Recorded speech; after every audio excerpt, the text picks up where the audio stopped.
ஆசிரமத்திற்கு சென்றேன். அங்கு சென்று அமர்ந்திருக்கும் போது வெளியே போயிருந்தார். நாம் உள்ள உட்கார்ந்து கொண்டு எப்படி இருப்பாரோ என்ன சொல்வாரோ என்று கைகால்கள் நடுங்கிக் கொண்டே உட்கார்ந்து கொண்டிருக்கிறேன். அப்பொழுது வந்தார். அவரை பார்க்கும்போது நான் சாமியாராகவே பார்க்கல, ஒரு பட்டுக்காட்டு ஆளை பார்க்கிற மாதிரி பார்த்தேன் வரேன். என்னடா அவருடைய தோற்றம் அந்த மாதிரியா இருக்கு. தோற்றத்திற்கும் ஆன்மீக சக்திக்கும் நிறைய வித்தியாசம் இருக்கிறது என்பதை பிறகுதான் உணர்ந்து கொண்டேன். எத்தனையோ பாடல்கள் பாடியிருக்கேன், எவ்வளவோ தத்துவ பாடல்கள், எவ்வளவோ ஞான பாடல்கள், எத்தனையோ அறிஞர்கள் எழுதிய பாடல்களை பாடியிருந்தேன். இருந்தும் என்னாலே ஒண்ணுமே தெரிந்து கொள்ள முடியவில்லை. நான் திரும்ப திரும்ப சொல்லிக் கொடுத்ததைத்தானே பாடினேன். எனக்கு என்ன தெரியும்? பாடத்தான் தெரியும். எனக்கு அதை சிந்திக்கின்ற ஆற்றல் இல்லை. வந்தவுடனே என்ன சவுந்தரராஜன் பாட்டு பாட முடியலையாமேன்னு கேட்கிறாரு. என்ன ஆனா சாமி கைகாலெல்லாம் நடுங்கிட்டு இருக்கு, என்னால பாட முடியல. என்ன அதென்னா போய்விடும், இப்போ கவலைப்படாத. நீ உட்கார்ந்துக்கிட்டு பல தத்துவ ஞானம் எல்லாம் சொல்லிக்கிட்டே வந்தார். நீ ஒரு முற்றின விதை, உனக்கு மறுபடியும் பிறவி கிடையாது, வருங்காலத்திலே பெரிய சித்த புருஷன் நீ ஆக போகிறாய் என்ன ஆசீர்வாதம் பண்ணார். என் உடம்பெல்லாம் செலுத்துக்கிட்டு இருந்தது. நாளைக்கு போய் மறுபடியும் இந்த பாடலை பாடலாம் நீ அப்படின்னு சொன்னார். ஆகட்டும் சுவாமி என்ன தன்னுடைய ஆசிரமத்துக்கு கூட்டிக் கொண்டு போனார். ஆசிரமத்தின் முன்னாலே போகும்போது ஒரு பெரிய மரம் இருக்கிறது. அரச மரம், வேப்ப மரம், ஆலமரம் எல்லாம் பின்னி ஒரே மரமாக இருக்கிறது. நிறைய பறவைகள்லாம் மேல உட்கார்ந்துகிட்டு இருக்கு. என்னை கையால இழுத்துக்கிட்ட போய் ஒரு பெரிய கலைஞன் வந்திருக்காம்பா, எல்லாரும் மரியாதை கொடுங்கப்பா அப்படின்னு மேல கையை பார்த்து காமிச்சாரு. அத்தனை பறவைகளும் ஒன்றாக 3 ரவுண்டு வருகிறது, பறக்கின்றது. பறந்து அமைதியாக உட்கார்ந்தது. அப்ப சாமி என்கிட்ட சொல்றாரு, உன்னை பெரிய கலைஞன்னு ஒத்துக்கிட்டாங்கப்பா அத்தனை பேரும். வான்னு அழைச்சுக்கிட்டு போனார். ஆசிரமத்து வாயில்ல நிறுத்தினார். கண்ணாடியை எடுக்க சொன்னார். அம்மாவை கூப்பிட்டு ஒரு செம்பு ஜலத்தை கிணத்துல இருந்து இறக்க சொல்லி, ஏதோ உள்ளே இருந்து யாரோ ஒரு பஸ்மம் மாதிரி இருந்தது, அதிலே கலந்து கொண்டார். என் பக்கத்துல வந்து நின்னார். மூஞ்சியில 3 தடவை அந்த தண்ணியை வாரி அடிச்சார். பிறகு குடிப்பதற்கு 3 தடவை கொடுத்து விட்டு பாக்கி இருக்கிற தண்ணியை காலில் கொட்டிட்டார்.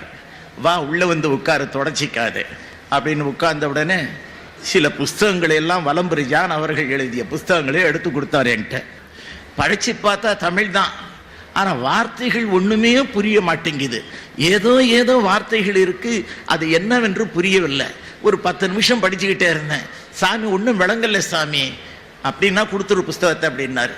கொண்டு போய் அவர் கையில் கொடுத்துட்டு கையை கட்டிக்கிட்டு நின்ன. ஏன்னா கால் அசையுது, கால் நடுங்குதுன்னு நன்மை சொன்ன, ஒன்றும் நடுங்க காணாமே அப்படிங்கிறாரு. ஆச்சரியம். நான் நடுங்கி பார்த்தாலும் நடுங்க முடியலையா. உடம்புல இருந்த அந்த நடுக்கமெல்லாம் ஓடி போயிருச்சு. நான் காலில் நெடுஞ்சானா அப்படியே விழுந்துட்டேன். அன்னைக்குத்தான் தெய்வ வடிவு எப்படி இருக்கும், தெய்வ சக்தி என்னங்கிறதை நான் அனுபவபூர்வமாக தெரிந்து கொண்டேன். மறுநாள் அவருடைய உத்தரவு பிரகாரம் சென்றேன். போய் விஸ்வநாதன்கிட்ட பாடினா ஆச்சரியப்படுறாரு அவரு. 5.5 கட்ட சுதி அந்த அது சொன்ன மாதிரி அழகா பாடியாச்சு. என் வரையும் டேக் ஓகே அப்படின்னு சொல்லிட்டார். நான் சொல்றேன், ஐயா எனக்கு இந்த ஸ்ருதி பத்தல்ல, இது 6.5 கட்ட சுதி வைங்க நான் பாடுறேங்கிற. என்னென்ன நடுங்கிக்கிட்டு இருந்தவங்க இப்ப பாடுறீங்க, இதுக்கு மேல பாடணுங்கிறீங்களே அப்படின்னாரு. ஓகேன்னுட்டு அந்த 6.5 கட்ட சுதியிலையும் பாடிட்டோம். பாடினதுக்கு அப்புறம் இந்த 2 பாட்டையும் சிவாஜி அவர்களிடம் கொண்டு போய் காமிச்சிருக்காங்க. அவர் பாடலை கேட்டு முதல்ல 5.5 கட்ட சுத்தியில பாடி இருக்கிறது என்னுடைய உடல்நிலை இருக்கிறதுக்கு தகுந்த மாதிரியா இருக்கு. இப்ப 6.5 கட்ட சுத்தியில பாடணும்னா அந்த பாடலுக்கு என்னால அவ்வளவு வேகமாக நடிக்க முடியாது அப்படிங்கிற அளவுக்கு சிவாஜி சொல்லி, நீங்கள்லாம் அந்த பாடலை கேட்டீங்க படத்துல. அந்த 5.5 கட்ட சுத்தியில பாடிய பாடல் தான் நான் படத்தில் பாடியது. அன்று முதல் அமெரிக்காவுக்கு 2 தடவை போயிட்டு வந்துட்டேன். வெளிநாடுகள்லாம் சுத்திக்கிட்டு இருக்கேன். இந்த 72 வயதிலே ஒரு சிங்கம் மாதிரி என்ன பாட வச்சுக்கிட்டே இருக்காரு யாகவா முனிவர். அது ஏன் சொல்றேன்னா, எதற்கும் ஒரு இந்த மானிட மக்களுக்கு ஒரு சர்டிபிகேட் வேணும். இந்த உலகம் நம்பாத உலகம். அவரே சொல்றார், ஒவ்வொருத்தரும் உங்களை உணர்ந்து இருங்க, தர்மத்தோட இருங்க, நியாயத்தோட இருங்க, நீதியோட இருங்கன்னு சொல்றாரு. அதை வைத்துக்கொண்டு ஒரு பாடல் அவர் மீது புனைந்திருக்கிறேன். ஆன்மீக பேரொளியே, அருள்மிகு மாமுனியே, ஆதிவேத நாதங்களை உணர்விக்க வந்தவரே,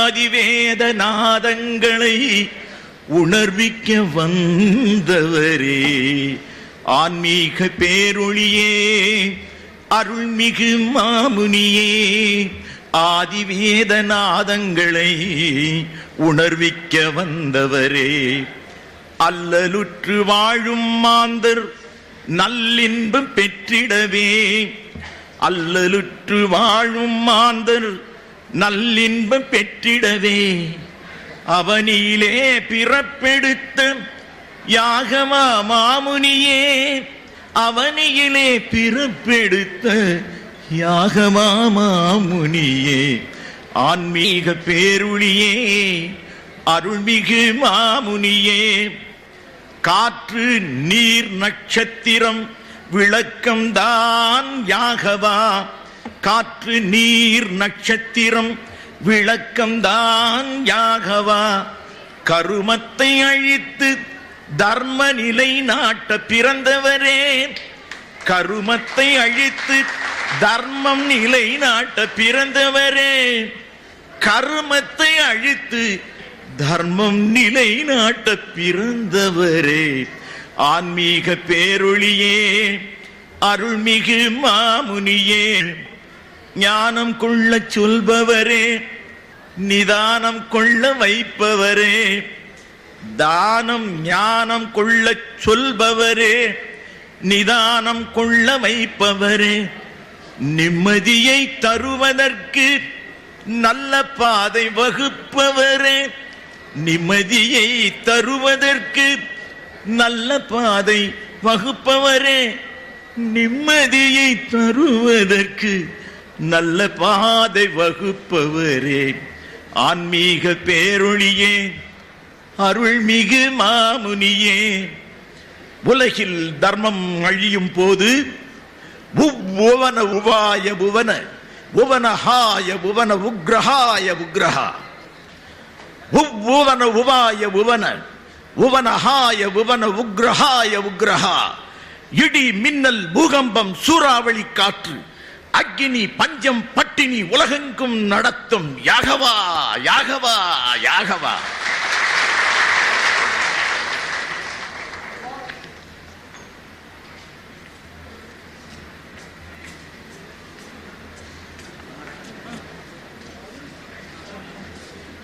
விழாவிலே கலந்து கொள்கிற பெருமக்களுக்கு இப்போது விழா குழுவினர் சார்பாக பொன்னாடை போர்த்தப்படுகிறது.